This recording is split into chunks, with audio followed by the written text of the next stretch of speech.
is up, y'all? Today is February 4th and I am just coming to you guys to give y'all an intro for this video. I basically recorded the video on my phone because of the angle and everything. It's better for my phone. So I'm just coming up here to say make sure you like, comment, and subscribe. And if you're not, follow my socials. And if you haven't, just make sure you guys shop with me. Today I will basically just be doing a showing you guys how I make my custom bracelets. I know a lot of you guys are in your own business, or you guys are interested in knowing like how I make my custom bangles. So I just thought this video would be informative, and also, you know, just a look to see all the work that goes behind it as well. But like I said, just make sure that you like, comment, and you subscribe to my videos. And yeah, just stay tuned because I'm about to show you. I do think I already have a video like this on my page, but hopefully this one is more informative. I don't know, I hope so.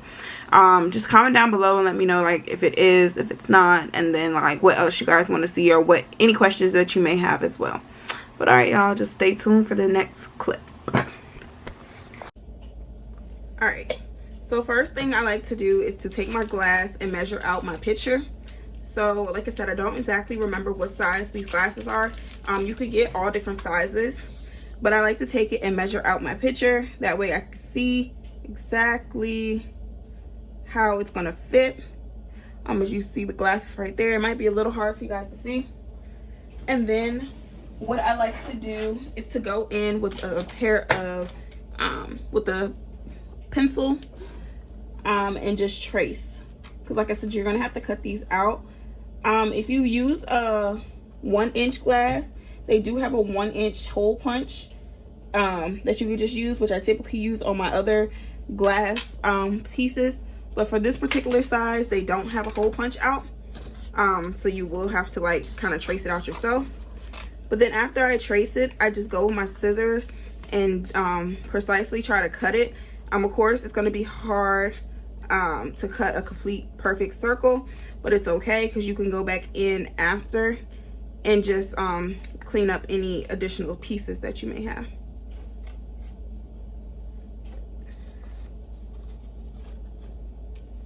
Like I said, as you can see, this is completely not a circle, okay? But like I said, you can go in and clean anything additional that you have. Now this can get very messy, so make sure you do it like on another sheet of paper or something, because if you get anything on your stuff, it gets completely messy. But as you can see, I have my customer's picture right there. So then I'm gonna take the glass and just kind of measure it out. And then like I said, you're gonna have to recut later, definitely. So then I take my diamond glaze and I place a small amount on the picture. After that, you quickly want to place down your glass. By placing it down quickly, you avoid air bubbles. Sorry. So make sure you press down quick, and then I typically like to pick it up and flip it over. That way you know that it's not going to stick to the paper, because sometimes the resin can make the picture stick to the paper. Then after I flip it over, I just kind of tap it a little bit more just to make sure I don't get any air bubbles, and then I leave it for a while for it to dry.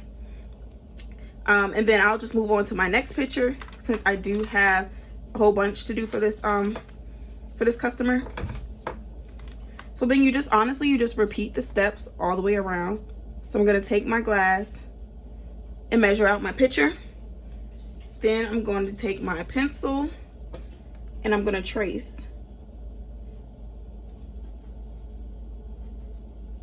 Like I said, with the pencil, sometimes it is hard to see the line that you have to cut. But like I said, it's easy for you to clean it up after as far as cutting. So sometimes, you know, just make sure you get a circle. That's all I can say. It's better to have more than have less, because if you have less, then you'll have a gap in your picture. So I'm just gonna go around and cut.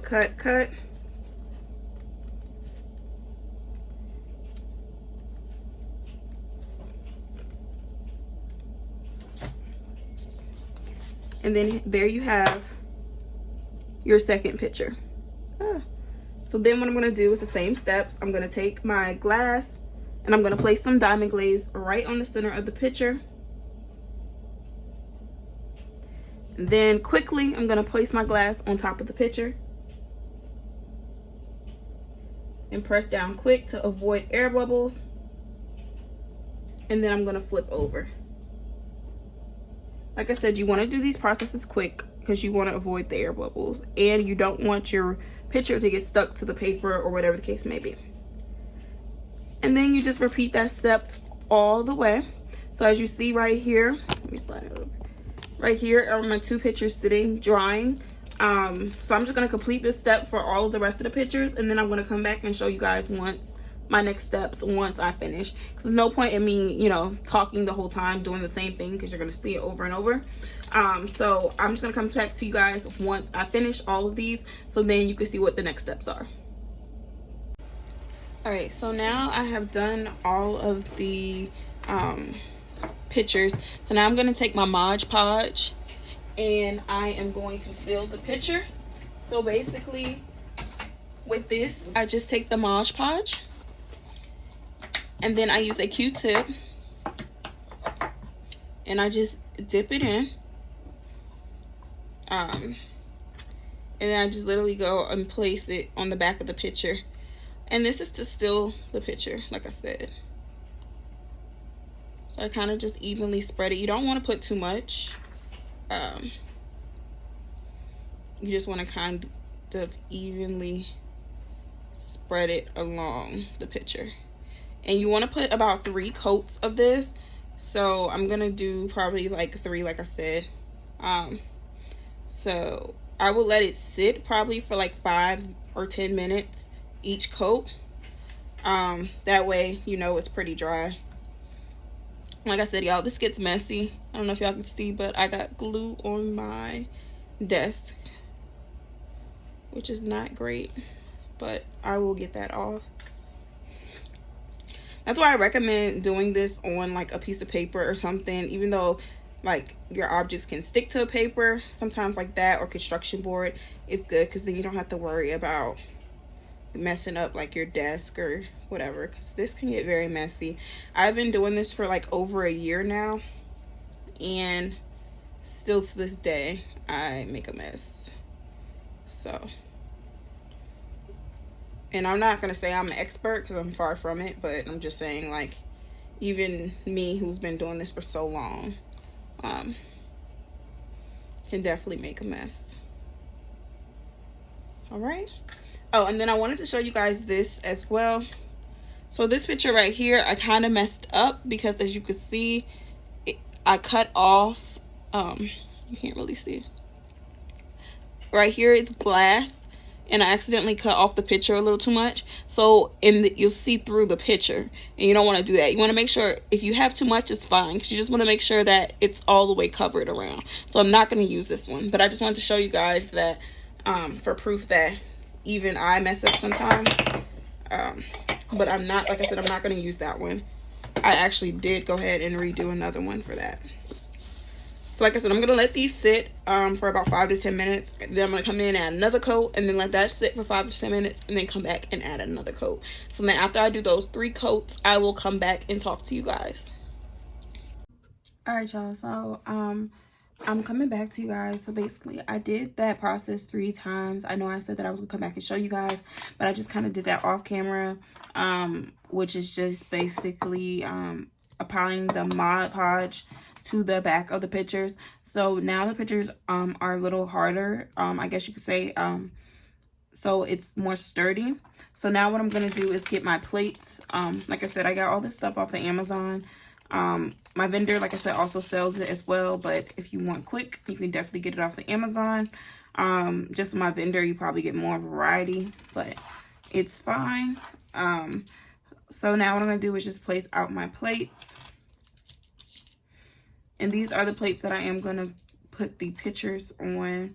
Like I said, I don't remember the length, I mean the size. I should have got that for you guys, but I did not, so I apologize for that. But you could literally use any size. I think I said that before as well. There's so many different sizes out there that you can use, so it really doesn't matter. All right, now regarding what I use, I am going to, give me 1 second, y'all. All right, So I'm going to go in with my E6000. This glue is very strong and likes to stick to everything. So just make sure that you are being careful. Sometimes, like I said, it sticks to a lot. So you might have to like take like a Q-tip or something just to make sure that the glue will come out. But I like to take that and then I just place a small amount on the glass. This can get very messy. More so, this is like the glue that I would say be 100% careful with, because this glue is definitely like a super glue. Usually like once this glue dries, it's no way like your picture will come up. So I've never really had, I've never had someone come to me and say, oh, see what I mean? I just made that mistake. But I've never had someone come to me to say like, oh, my picture came out of the tray. Like, no, because this glue is very strong. It says clear and transparent, industrial strength adhesive, warning vapor harmful. But as far as what it can glue, it says allow 24 hours for drying, but this dries very quickly. But like I said, I would still pretty much allow 24 hours. As far as this customer's order, I probably won't ship it out until tomorrow morning anyway. So that should give it enough time. So literally what I'm going to do is just take the pictures and just place them in the holder, in the tray, I mean, sorry, my wording. You want to make sure that it is even, because once you press down, that's pretty much it. Like I said, these things, this glue makes it like stuck, like cement. So you just want to make sure, that when you press it down, that that's literally like, it's not crooked, or it's literally how you want it. Because if not, you might be upset. So literally that's just what I'm going to do for all of the pictures. I'm just going to go in and place the glass in each one of the trays and just mash down and make sure that it is fully in all the way around. Like I said, that way you don't have to worry about anyone ever saying, oh, my picture came out my tray, because like I said, this glue is extremely strong. It is messy. So like I said, I recommend you do putting like cardboard or something down. That way you don't get glue on your table, because it is a hassle to get that up. Trust me. I'm going to have a hard time trying to clean this up, but I'm going to clean it up before it actually glues hard, like it's actually stuck. But yeah, just go in and do that for each picture. And then let that sit for a few minutes, and then I'm going to come and show you guys how I go about cleaning up my pictures. Because if you can't notice or you can't see, don't mind my hands, y'all. Like I said, this gets messy, so I have glue all over. But if you see, like, this picture has like a lot of excess glue around it, you see, it has a lot of excess glue around this picture. So what I'm going to do is show you guys how I like to go in and clean it up. But let me just go ahead and finish putting in the rest of these glasses, and then I'll come back to you guys. All right, y'all. So I've let my pictures sit for a little while. So now, like what I said, like I like to do, go in and clean them. So I like to take acetone, 100% acetone, and I just pour a small amount into the top of the container. Like I said, this process is very long and very messy, but it is worth it. And then I take my Q-tip.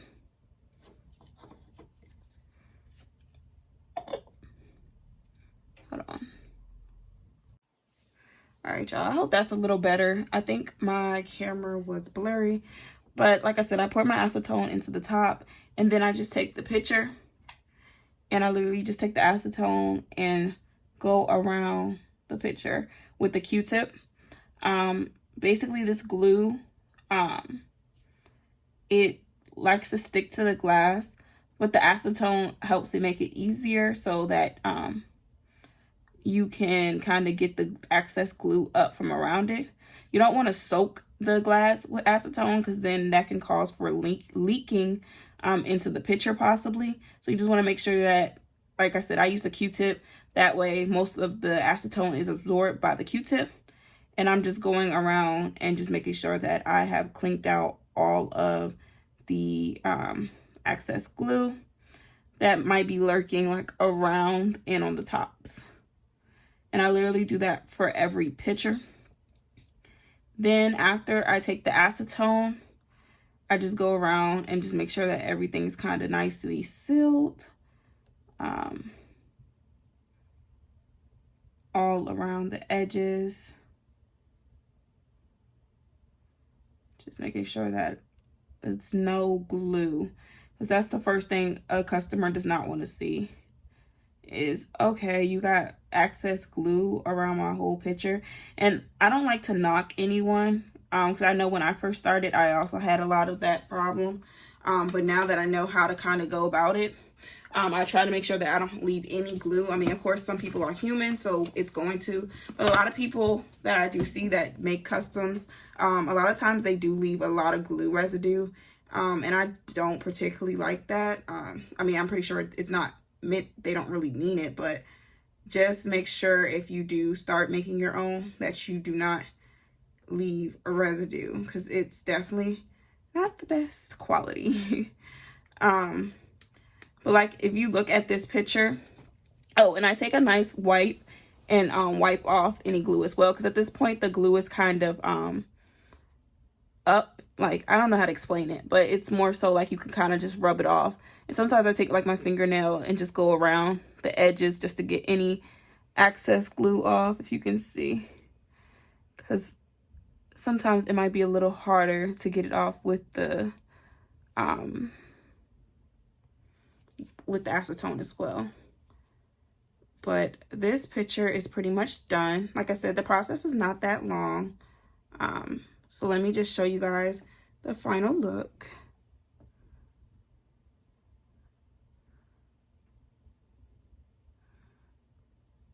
You see, you guys? So that's the final look of that picture. I love the way that it came out. Honestly, guys, that's my dog. But I'm just gonna go and literally do the same thing for all of the other pictures. Like I said, you literally just take the acetone and you just kindly just wipe it around. You don't want to soak it because it could, like I said, seep into the picture, and you don't want that to happen because that can mess up the quality of your picture.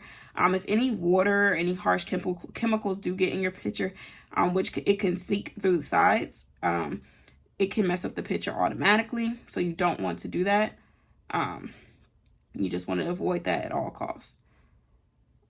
So just make sure you kindly just go around the sides and the edges.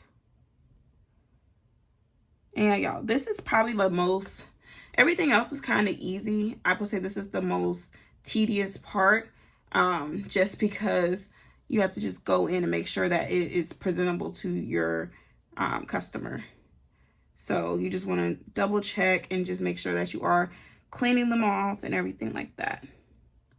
But yeah, y'all, that is pretty much the end. I can come back to you guys and show you guys how I actually put them on the bangle, and I think I'm gonna add that portion in as well, since I am making a charm bangle for some customers. So I will just keep doing this process until I finish the last one. I'm not going to show you guys. Actually, I think I might time lapse it. So I'm going to time lapse me doing all this, and then I'm going to come back to you guys and show you guys how I actually go about making my bracelets.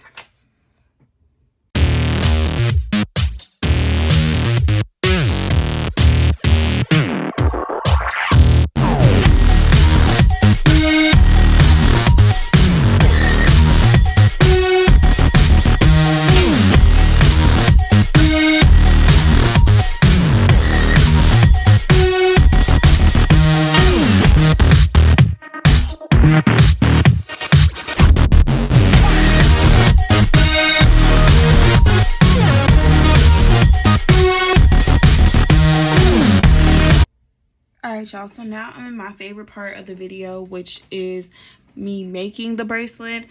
So I get my pictures that I use. Basically, I have the option on my site where you can have up to 3 pictures on your bangle.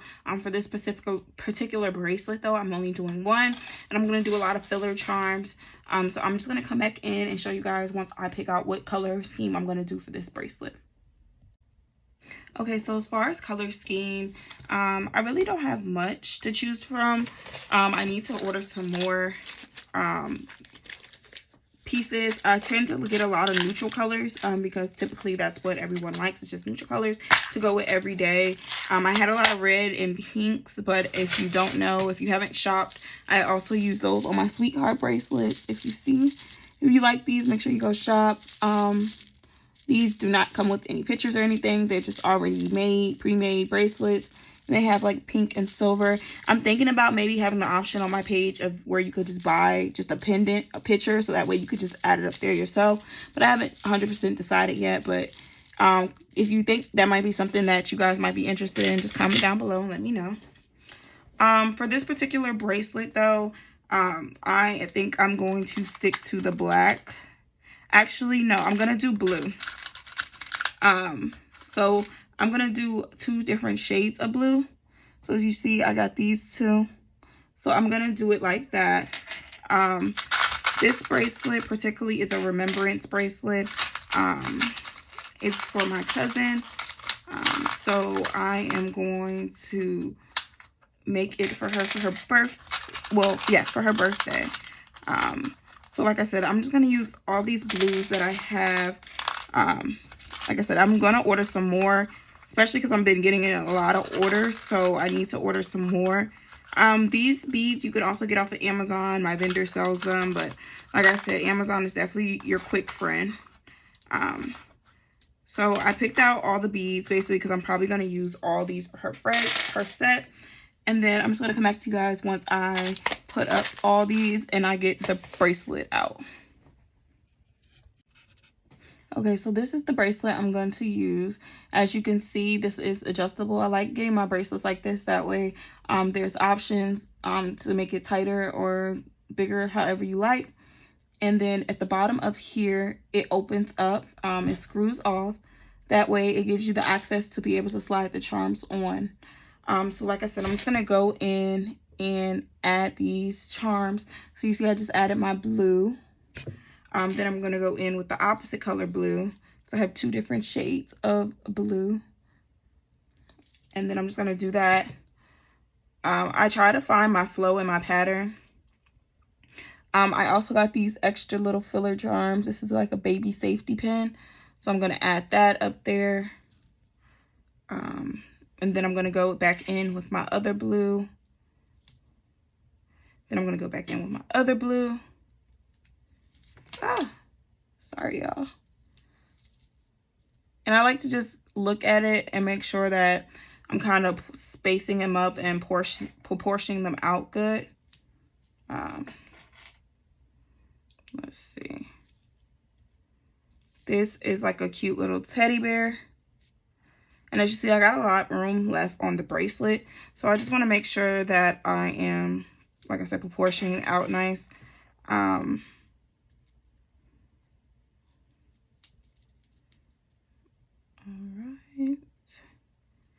I think next I'm going to go in and add the picture. And then it should be about even out. So for my picture pendant, here's the pendant that I'm going to be using. All I do is go in with a split ring and add it to the bracelet. To the charm. So a split ring is a little different than a jump ring. I've talked about this in multiple videos that I've done. This particularly is a split ring. So it just has the 2 sides, where the jump rings don't have this 2 sides. It's just one. And then you just go in. You do have to get a split ring tool. If not, I don't know how you will be able to do this. So you take your split ring pliers and you just kind of grab. I don't know what I'm trying to say. But you open it up. There we go. And then I literally would just take my split ring and slide it. Can you guys see? Am I not in the camera? Oh my God. Okay. And then, let's see. Then you would just, oh my God, I'm not in the camera. This is so hard to do in camera, you guys. You would just slide it through.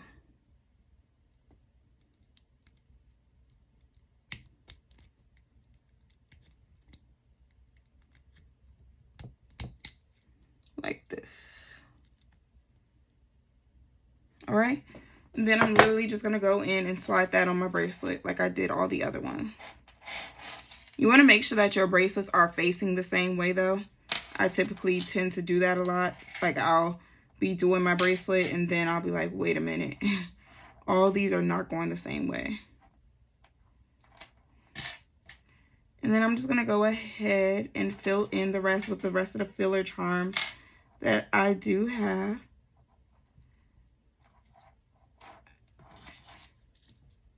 This is what we got so far. So we got your bangles, we have your charm, and then we have the additional filler charms. Sometimes it's hard to find filler charms for exactly what people want me to, but I tend to because I know that makes this bracelet more special. So I really try to, but I mean, sometimes it's just like, you guys, this is not realistic. Like they don't have charms out here that say that. And I particularly can't make charms yet. I would love to one day be able to make my own charms as far as like metal. But that's a certain machine that I have to buy, which is not a big deal. But I just don't have it right now. So maybe one day. But all right. Yeah, so I'm almost done. It's going to add in the last couple of charms. Like I said, make sure that all of your charms are going the same way.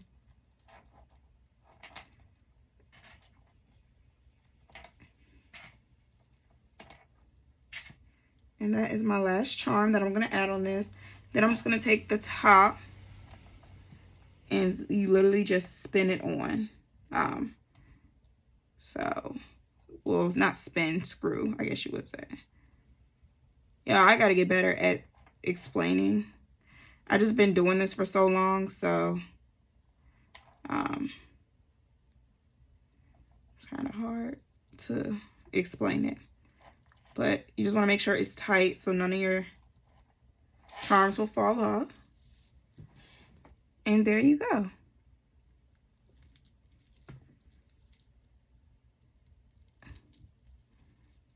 And you have a charm bracelet. All right, y'all. So like I said, this one was a personal one for a family member, but I am going to go in and finish my customers one so I can ship off their order tomorrow. Not going to show you guys them because theirs is a little personal, but I just want to say thank you guys for watching. And I think I did add another clip in after this, just explaining you guys what I actually use again, so that if you are interested in doing this, you can go ahead and get the stuff that you need. So just stay tuned to the next clip. All right, what is up, y'all? Since I had to record my intro because I didn't like it, I forgot in my first intro that I did mention to you guys the different items that I do use for this this project. So I am going to go ahead and show you those now again of the products that you will need. So you would need E6000. I'm pretty sure I showed you guys that in the clip, but I just want to let you guys know you can get this from Walmart, Lowe's, literally almost anywhere. It's industrial strength adhesive. It's a very strong glue. You will also need these trays and glasses. Like I said, you can get these off of Amazon. Mine came in a big container like this with a whole bunch of them. You will need Q-tips. I use Q-tips. You might use something else, but you will need Q-tips. Also, like I said, for my cleanups, I use acetone, so you will need 100% acetone. You can also use baby wipes or Lysol wipes. I use Lysol wipes just because when COVID, I touched the glass, so I use Lysol wipes just to make sure I wipe off the glass and everything's well with cleaning up. And then on top of that, you will also need diamond glaze. diamond glaze you can get off of Amazon, but it is like a resin. I'm trying to see if I have the actual bottle. Doesn't look like I have the bottle anymore, but I did pour mine into this because this helps me with just placing a small amount on my pictures. So this is just a little squirt bottle that I probably got from like Dollar Tree or something. But you can also, like I said, you can get diamond glaze off of Amazon as well. And I think that's all you really need. And then whatever you're using your pictures for, so if you're putting them on necklaces, if you're putting them on bracelets, or whatever the case may be, you will also need that material as well. But yeah, y'all, so I just wanted to come back in and tell you guys that I just want to say thank you guys so much for watching this video. Hope you guys learned something, and if you have any questions or anything like that, just comment down below and let me know. But thank you guys, and just tune in to my next video. Bye.